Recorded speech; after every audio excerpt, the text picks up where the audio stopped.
This is the BBC. This podcast is supported by advertising outside the UK. With the Capital One Venture Card, you earn unlimited double miles on every purchase every day. And you can use those miles toward travel expenses like flights, hotels, rental cars, and more. Just book and pay for your travel using your Venture Card and redeem your miles toward the cost. Capital One. What's in your wallet? Credit approval required. Capital One Bank, USA, N.A. BBC Sounds. Music, radio, podcasts. Hello, welcome to this Moneybox podcast. One pub landlord tells us he'll struggle to survive after his electricity bill has quadrupled. He says small businesses have been overlooked. And Edinburgh University is denying some students access to its healthcare service because there are no more places. But it won't pay for them to go private.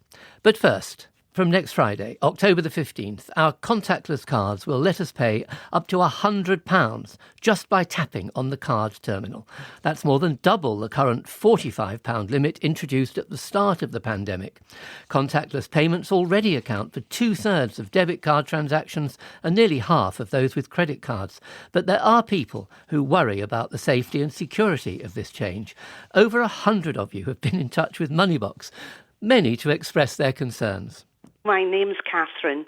I've always been very apprehensive about contactless credit cards. I only use it for small sums.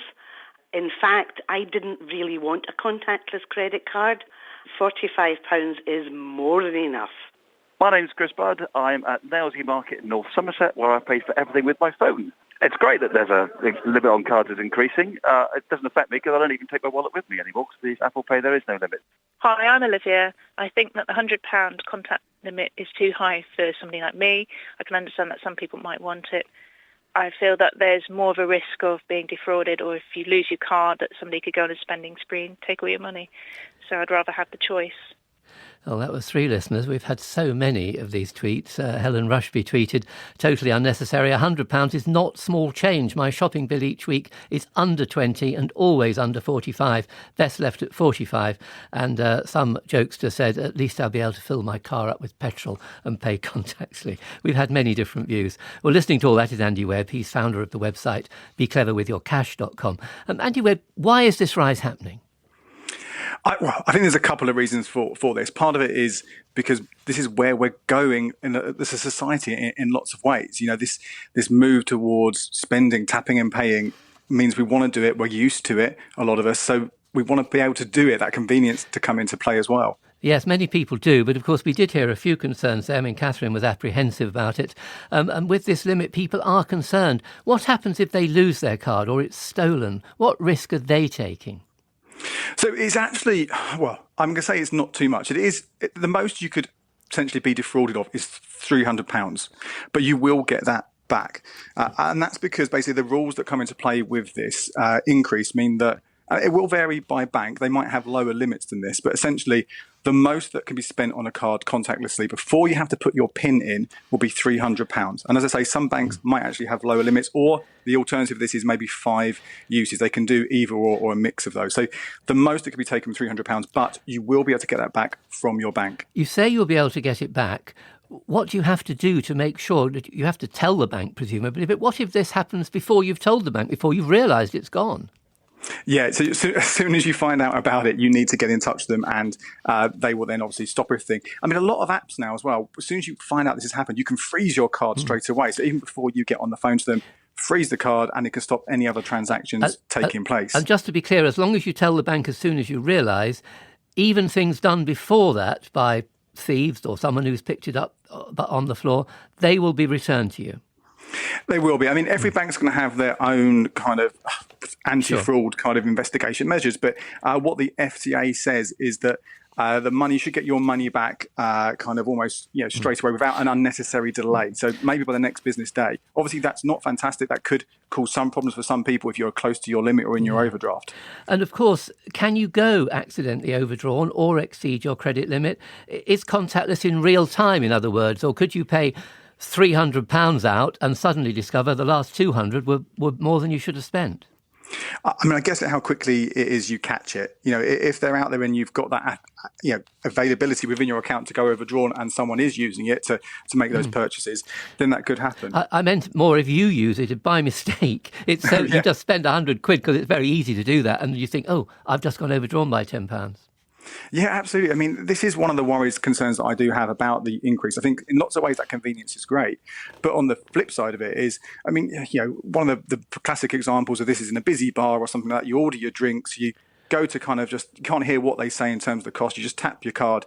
You've got a few things there. You don't know, one, there's a danger of being overcharged, but also it's very difficult then to keep track of your spending. So you could absolutely spend more than you plan to, more than you anticipate, and that could obviously cause problems. Yes, and we heard from Chris there that he uses Apple Pay. There's also Google Pay with your phone. There's no limit on that. Why not? What makes them different?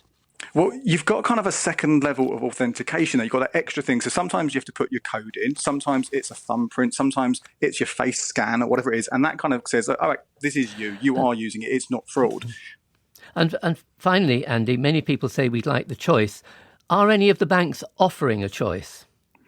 Yeah, some of them have said when this comes into play, maybe not on the 15th, it might take a few days after, but Starling Bank, you can go in there on the app and you can set it up in increments of £10.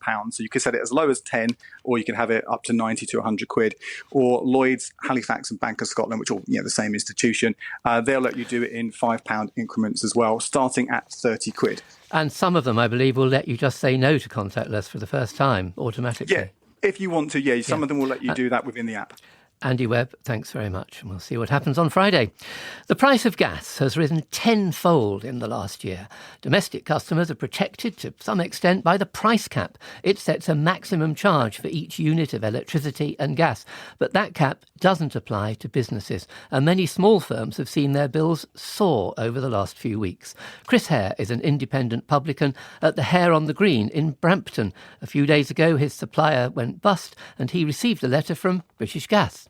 On the back was the new prices, which were astronomical. We had been paying 29p a day standing charge, and that was going to move to £1.49 a day. We were on 20 pence per kilowatt hour for day. That was moving to 42 pence. And we were on 19 pence per kilowatt hour for the evenings, and that was moving to 32 pence. And overall, how much do you think your bills will increase? If we were to stay on that initial rate, we would go from a monthly cost of about £600 to about just under £2,500. And how will you cope with that as a business? We can't. We can't cope. It's at the moment, especially in hospitality, breaking even is your achievement at the moment. The word profit in the last 18 months has not been something that that we have turned to at all, and we are very much running day to day. Can you pass them on to customers? As soon as you pass such a cost on to customers, you will lose customers. We've been very careful in steadily increasing our prices after COVID, not to shock people, but we're at a point now that if we were to go up by 30, 40, 50 pence per product, you're going to scare a lot of people off. We just feel left out, completely left out of the national picture. We feel completely unprotected. Yes, and I mean, domestic consumers have been protected to some extent by the price cap. Do you think there should be some protection for small businesses like yours as well? 100%. The problem is with micro businesses and SME businesses, we do get overlooked a lot. In the press, there's nothing mentioning these massive hikes in prices for small businesses. It seems to all be based on domestic. And as you said, they're protected. We don't have any protection. And it could potentially... especially small businesses who survived coronavirus, who survived all these restrictions, and this could be the end of them because it is such an increase. It's not a marginal increase. It's unbelievable. Well, listening to that is Ellen Fraser. She's the energy expert and partner at Baringa Consultants. Ellen Fraser, domestic customers have the cap. Big energy firms using a lot of energy, they've got meetings with government. Are small businesses like the pubs and the other small and micro businesses being ignored, as Chris says? So I think it's hard to say that they're being ignored. I think the reality is there's so much going on in the sector at the moment that Ofgem are rightly focused on very vulnerable customers in the residential sector, and organisations that can group together to lobby into government to make sure that their point of view is being heard, are obviously being listened to as well. I think it's really important for organisations in the small to medium sector, as like the landlord you've just spoken to there, actually club together and make sure that their voice is being heard by government as well. Yeah, so they need an organisation. Now, he's facing he says, a 3 or 4 times increase in his bill. Is that it, or is it going to get worse? So I think that the critical message for people in that sector is, again, in the same way as the residential sector, shop around. And it's really, really hard to find organisations that are willing to take on new customers in the current market. But, it's really important to work with brokers that operate within that sector to find as good a deal as you can. And to some extent, the reassurance should come through that the wholesale price spiked enormously last week, but it's actually fallen back quite materially. Now, it hasn't fallen back to normal levels, but we haven't seen the real peaks of the last week being sustained. And I think that's a little bit of positive news that we should hold on to. Yeah, so hold on to the positives. And you say they should shop around, but of course Chris did tell me at one point that he had tried that, and he tried other big suppliers, that's all he trusts now, and none of them would take him. I think that is a challenge. And the point that Chris is facing into there is that if an energy company is taking on new customers, they're obviously buying new energy on the wholesale markets, and they're having to pass that cost through to customers. Now, in the residential sector, we're seeing that as well. Nobody wants to take on new customers, but with suppliers going bust, at least people are protected by the price cap. They don't have that same protection in the business sectors. And there's also VAT, isn't there? It's the full 20% rate for businesses, unlike domestic customers who pay 5%. That's exactly right. And what may we see a change in that? Would that be a way to help? I mean, even domestic customers might say, well, we pay 5% of everything extra is going to the Chancellor. Why not make it 0%, which they could do now, couldn't they? They absolutely could, and the government will be looking at a number of measures to understand what levers they have available to them. And there are various different levies that are charged through the customer bills as well, and a number of suppliers are calling for the levies either to be softened or dropped completely from the bills to soften the blow. Yes, I read this morning the government was pressing ahead with a gas levy to help convert to carbon-neutral alternatives. But just before we finish, Ellen, is there any financial help for domestic customers who are on low incomes? So warm home discount is really the main one that people should look out for. And the government made a very clear commitment this week that if you've been claiming the warm home discount through a supplier that has gone bust, then the new supplier will honour that warm home discount.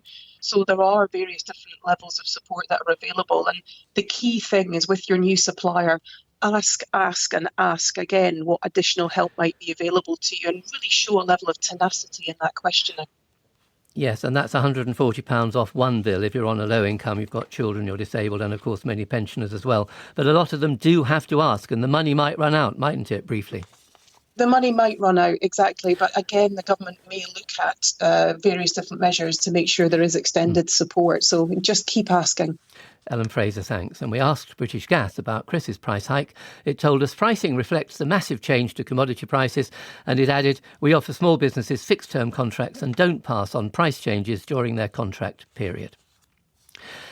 Edinburgh University is refusing some students access to its health services because it has no more room. Some students feel the only choice left is to go private. Third-year student Honor Crean is one. I essentially developed a chest infection after getting Freshers' flu. And because I have asthma, it's a little bit more problematic for me, and I was really worried about my health. But I registered with a GP back when I first arrived at this university in first year, and I was in halls. And it was quite easy, simple, and straightforward. Anyway, so I rang up the health service and I was like, can I please book an appointment? And they basically told me because I had re-registered with a GP in London during the pandemic, they had deregistered me from the health service. So obviously I was like, can I please, re-register again? And they said no, because they didn't have any space. Have you talked to the university about this, about what can they do? I emailed the Chancellor of this university and he sent me back quite a generic email, essentially saying that he couldn't really help me. He sent me a website for local GPs in my area. I rang about 5 of them And they all said that they were at capacity as well because of the huge influx of students. There are a couple of places in Edinburgh where you can go private. It ranges in fees from about £160 to £250. But I ended up ringing my GP in London and they very kindly sent up prescriptions, but they said it was a one-off. So what do you see yourself doing next?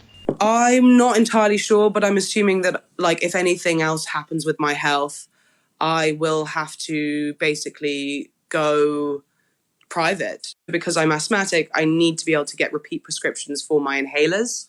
And every time I need a repeat prescription, I need to go to the doctor. Well, that was one student's experience. Moneybox reporter Kaf Okpata has been looking into this story. Kaf, what does the university say about providing healthcare for their students? So Edinburgh University says that the health and well-being of their students is vitally important and they're committed to providing the best health facilities possible. Last year, they set up a health and wellbeing centre, which houses the University Health Centre. It's an independent NHS GP which rents space from the university. Students are advised to register there if they want to receive medical care. But that's what Honor did, of course, and she couldn't because they're out of space. Why have they run out of space? Well, there are more students than usual this academic year. More students means more people trying to register, hence why it's at capacity. I've been speaking to Tom Allingham from Save the Students to find out why there's been such a big influx of students and how it's affecting access to services such as healthcare. We've seen a lot of universities offering cash incentives or free accommodation to students to defer a year because the capacity just isn't there. So certainly, anecdotally, the evidence would be that there are more students this year. Why is that? Why are there more this year as opposed to last year or the year before that? What's happening? So it's probably a perfect storm of factors. There's already a portion of last year's students who are being added to this year's cohort having deferred. On top of that, so although things are kind of slowly opening up a little bit, gap years aren't quite as viable an option as they were in previous years. And you certainly wouldn't blame students for not wanting to risk travelling abroad and then being caught in a lockdown or potentially not being able to get back to the UK.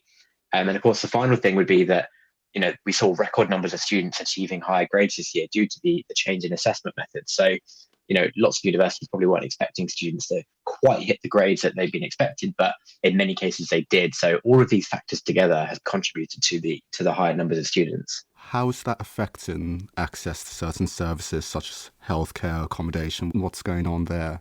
Yeah, so we've seen numerous reports across the UK of students not getting a place on halls as they're completely full. Healthcare is another thing that has been completely stretched because it just can't cope with the influx of students, and numerous different student services are going to be stretched to capacity and well beyond because they just can't deal with the influx. And Kaf, we heard from Honor, she would have to pay per appointment if she went private. On top of that, of course, she'd have to pay for private prescriptions, which are very expensive at times. If the university can't provide NHS healthcare, should it help with those private medical costs? So, Paul, this has actually happened before, albeit at a different uni, Coventry University. I spoke to someone who was a student there in 2015 they had the same issues as Honor. They couldn't register with their campus GP or other local GPs, so they went private. They sent their receipts to the university, who in turn refunded him his money. Oh, that's interesting. That was Coventry University, and is Edinburgh going to do the same thing? The short answer is no. I asked them what support is being offered to students who are unable to register with a GP and if they will be providing financial support to students going private. They said that healthcare provision is the responsibility of the NHS and that NHS Lothian offers advice for students who are having difficulty registering with a GP. Advice on how students who aren't registered can ask to be seen as a temporary resident. How would that work? So the advice on the university website is to ask your NHS board to find a GP for you. Alternatively, students are advised to contact something known as practitioner services, and they can try to allocate you a practice. But as we've heard, a lot of GPs are at capacity, so all routes seem to lead back to the private healthcare route and the costs that come with it. Thanks, Kath. Well, with us is solicitor Gary Rycroft. He's senior partner at Joseph A. Jones and Company. Gary Rycroft, before we come on to a possible refund, Edinburgh University has taken on these students, more we heard than usual, but it seems unwilling to make adequate healthcare provision. Should it do that? Well, in my view, Paul, there are at least three legal reasons which compel universities to provide adequate healthcare to students. First of all, we have the Equalities Act, under which certain characteristics are protected, including physical or mental disability. So if a particular student has a physical or mental illness that would be classed as a disability, they absolutely have the right not to be discriminated against. And in my view, not being provided with adequate healthcare would be discrimination. Secondly, all universities have a common law duty of care to all their students, whether there's a disability issue or not. Now, the extent of that duty of care hasn't ever been tested in the courts as far as I'm aware, so we don't know the exact shape and size of it. But what we do know is that as a public body, universities have to act in a way that's competent and reasonable towards their students. And let's not forget, Paul, that in Scotland, many freshers will be aged under the age of 18. So actually there's an enhanced duty of care there. So there's two public law reasons. And thirdly, there's a private law reason, which is every student has a contract with the university. Now, the contract won't say we will provide you with a GP, but the contract does say that they will provide adequate care to the students. And what's more, I've read lots of university prospectuses in recent years as my daughters have gone to university, and they all make a big song and dance about how fantastic they are about the student experience and how they will look after their students. Now, reading those prospectuses as a lawyer, they strike me as what we call implied contract terms. They're an inducement for students to go to the university. So all those boasts that universities make about how well they will look after their students need to be followed through. So there's three compelling legal reasons there, Paul. Yes, a great to have a solicitor as your father to read all those prospectuses, Gary. And we've heard from CAF that Coventry University did meet the costs of private healthcare when it couldn't provide students with it. Are there arguments there that can be used against Edinburgh, if you like, in the courts? Well, yes, I think there are. It's kind of a precedent. First of all, a kind of practical point is I would say it would be great if the NUS could get involved in this, because clearly it's not an incident that's happening in isolation. But if you are a student that's faced with this issue, it's a really good legal principle to put someone on notice of what you intend to do. So in other words, if I was a student, I'd be saying to Edinburgh University, you aren't providing me with healthcare, I'm having to go to the private sector. So you've got one kind of last chance to provide me with healthcare. Otherwise, I'm going to incur this financial loss, and I will be coming to you to pay for it. And that gives the university the chance to mitigate that loss if they're able to. So in effect, you put them on notice that you're going to take action, and they could then take action, as you say, to mitigate the loss. People get afraid, though, don't they, of taking such action before court action. They get concerned about going to court. Is that something that people should really be willing to do? Well, yes, it is actually, because this boils down to a money claim. So here in England and Wales, we have the small claims track, which is for money claims less than £10,000. In Scotland, it's called the simple procedure, and that's for money claims of less than £5,000. So what I always say to people in this situation where they are owed a debt is write a letter of claim, setting out the reasons that you think you're owed the debt and threatening the court action. And that, in this case, should be sent, I guess, to the finance department. But here's a kind of wicked thought for you, Paul. Edinburgh University have a law school that offers a free legal clinic. So wouldn't it be great for the law students at Edinburgh to help their fellow students out with drafting that letter of claim and drafting the claim form? That's a very imaginative idea indeed. Thank you very much for that, Gary Rycroft. And I must say, emails and tweets are still coming in on all sorts of things, including medical access, including energy supply, and including contactless. But Moneybox, no charge, always room for more listeners, so why not tell a friend? And now, just before we go, we've dragged our series producer, Alex Lewis, into the studio with our editor, Emma Rippon, and this week's reporter, Kath Okpata, and we're making her listen to this. I'm Felicity Hannah. I'm one of the Moneybox Live presenters. And when I first joined the team, Alex was so patient and helpful and welcoming. She's been a fantastic colleague. And what I really notice is you can tell she really cares about the Moneybox listeners. Alex, I'm going to really miss working with you. I don't want to count the years Alex has been series producer. However many it is, it's not enough.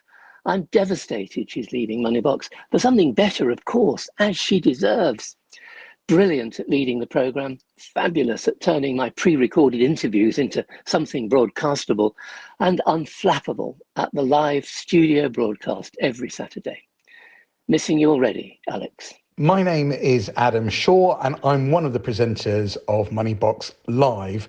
I have to say I've had a fantastic time working with Alex. Not only is she a calming voice in my headphones during the live programmes, but I've had some very memorable trips with her recording inserts for the programme. She's great fun, a huge professional. Thank you very much, Alex. Hello, I'm Charmaine. During years of producing Moneybox alongside Alex, we were so in sync we didn't need words to communicate.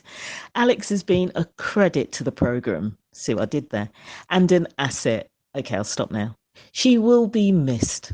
I've worked with Alex since she started on Moneybox, and I am going to miss the fact that she's completely and utterly organised. I don't really want her to leave.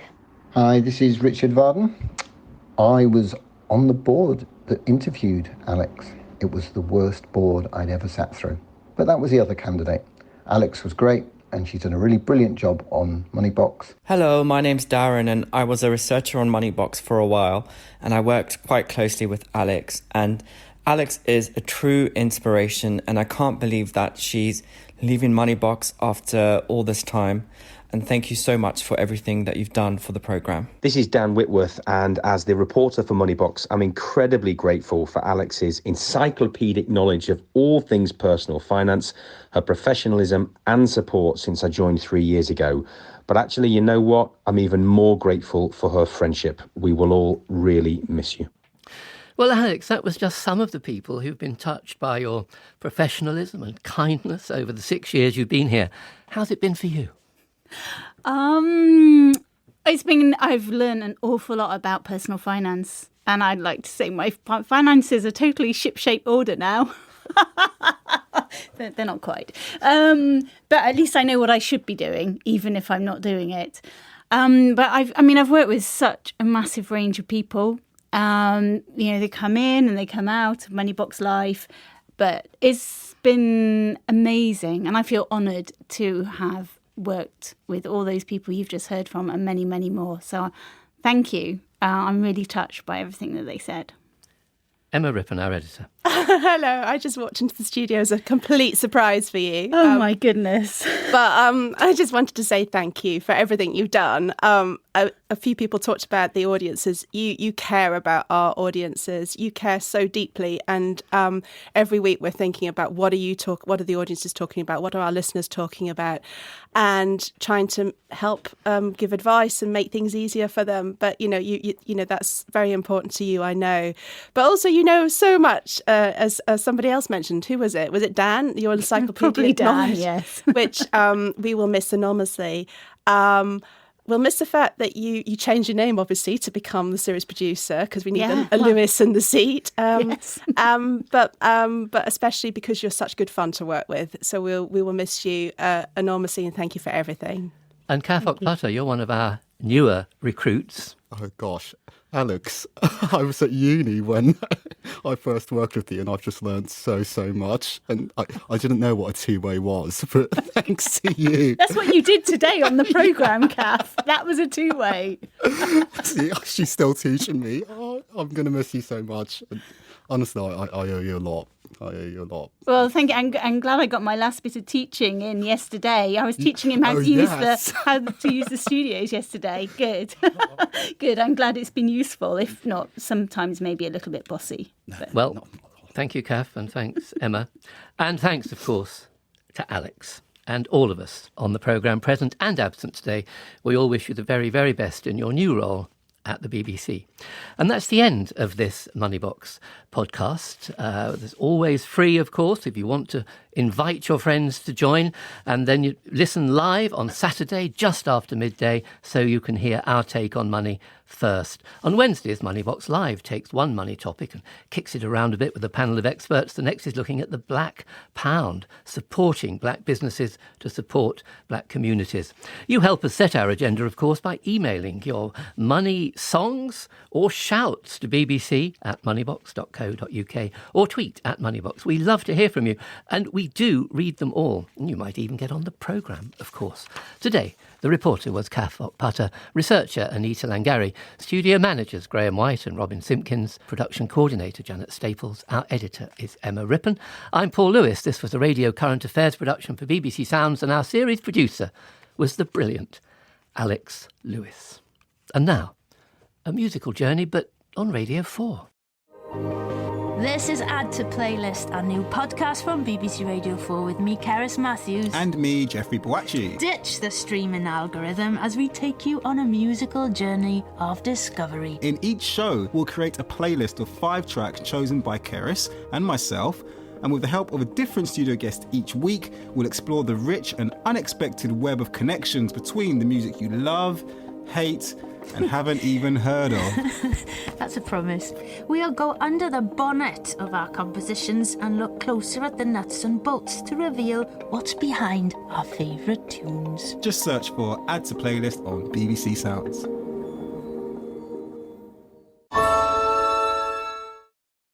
In the last year, we've all experienced new ways of working. Hear how business leaders spend a week in their flexible working life with our brand new podcast series, The Future of Work Made Easy, Condeco. Search Condeco with your podcast provider.